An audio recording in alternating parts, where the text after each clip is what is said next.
ভারতীয় ক্রিকেট বোর্ডের অনুরোধ রাখলেন না বিরাট কোহলি। নিজের সিদ্ধান্ত মতো টেস্ট ক্রিকেটকে বিদায় জানিয়েছেন তিনি।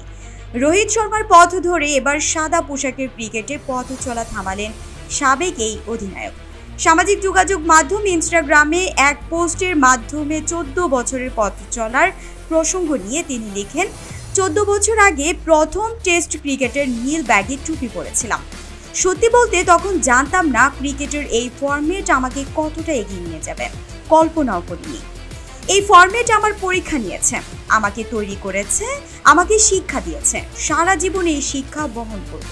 কোহলি টেস্ট ক্রিকেট থেকে অবসরের ঘোষণার পর তাকে নিয়ে আবেগ ঘন বার্তা দিয়েছেন সাবেক ও বর্তমান ক্রিকেটাররা।